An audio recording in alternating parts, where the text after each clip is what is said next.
Welcome to Thoughts Roundup.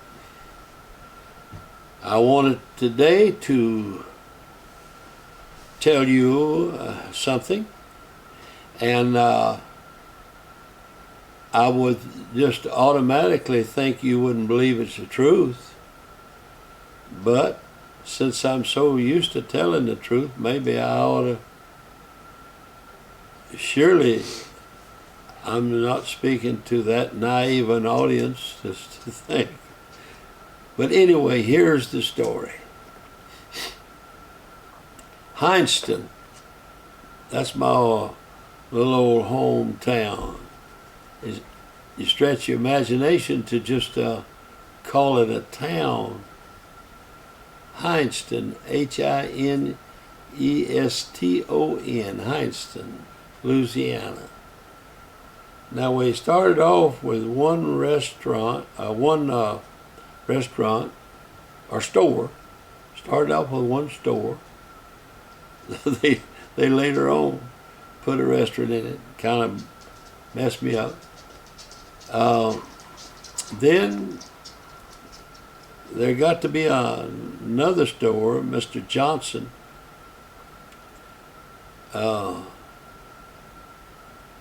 And then across the street, there came another store and service station. It's Mr. Andy Johnson, no relations to the Crawford Johnson across the street. But as you can see, the town's thriving.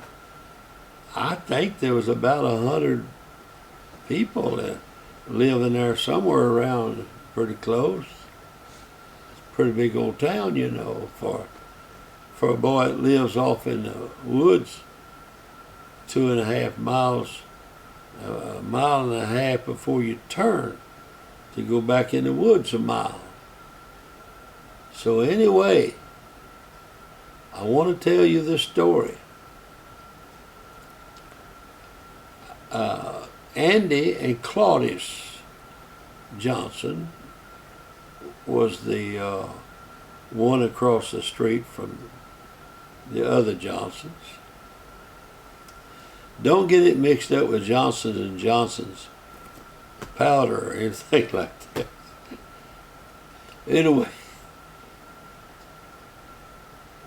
I tell about the fact that Claudius moved to Hineston from New York. Now, folks, that would be a cultural shock to move from New York to Hineston. And so she moved from New York, and she was used to going out to restaurants, nice restaurants to eat ever so often, special occasions, maybe once a month. She got to Hineston, the closest restaurant was 25 miles at Alexandria.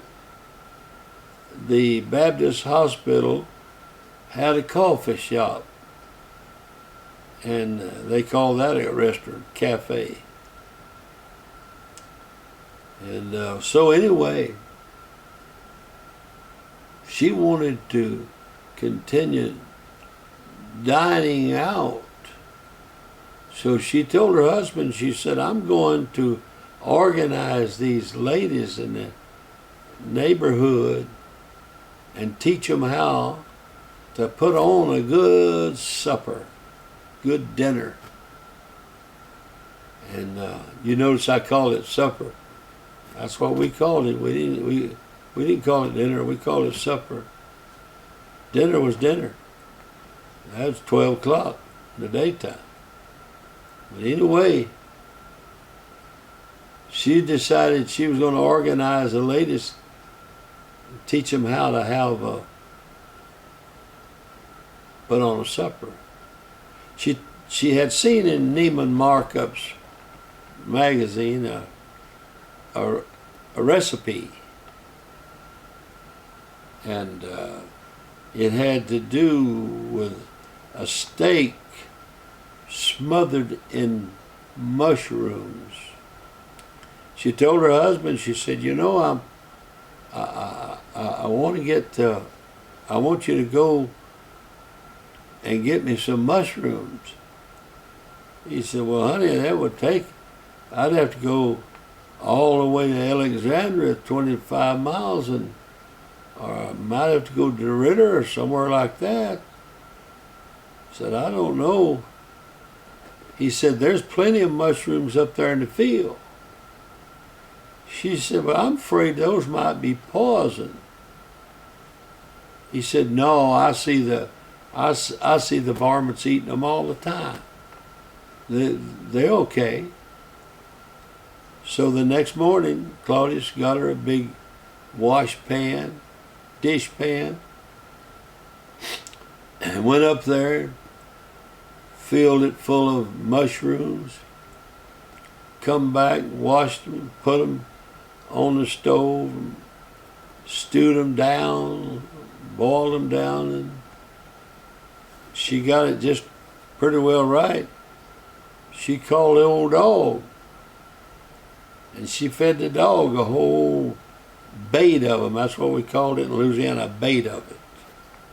And so the dog ate the mushrooms, and it didn't seem to affect it. She watched him for several hours, and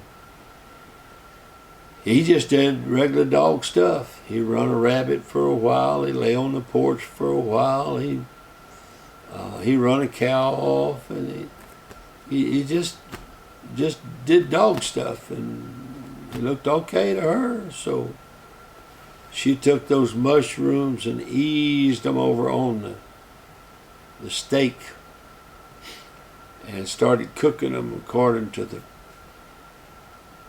recipe. And after a while, that steak got to smelling so good, looked so tasty. Well, it got time for the people to come in, but now Claudius wanted to really put on the dog, and so she had hired a lady to come in and be a maid for a day. She really wanted to show those ladies how to do it. And so they had the table fixed so beautiful, decorated up just right. They had all kind of hors d'oeuvres. They had a little pound cake, strawberries over it, and they had, everything was just so New York beautiful, and right out there in the woods. And so the ladies started coming in, and man, they were impressed. And so they just ate, and it was so delicious, and everybody was through eating, and the men had gone in the other room, the front room, so they could start their lying about how many fish they caught or how many squirrels they killed or whatever. And some of them was in season. And so all of a sudden the maid walked in. Somebody had just asked Claudius, they just got up enough nerve to say, Claudius, where did you get the recipe? And the maid walked in and said, Miss Claudius. Said, what? She said, the dog's dead. And all the color drained out of Claudius's face. She went and got the old party line phone and called old Dr. Mack. He was the only one out there. Dr. Mack. He said, I'll tell you what you do. You have them all sit down and be real still till I get there. He drove up in the only Cadillac in that part of the country. Doctors have always done pretty good. And so he drove up and he took each individual person into the bathroom and pumped their stomachs out. And they left one by one, and that left Claudius. And she just sat down to cry. When the maid came in, and she said, "Miss Claudius?" Said, "Yes." She said, "You know what I hate most about old Spot dying?" She said, "No, what?" She said, "That man that ran over him didn't even stop to say, 'I'm sorry.'" And that's one of the biggest stores that I guess Hineston's ever had. Whereas there was all the men are strong, and the women are good looking. God bless you.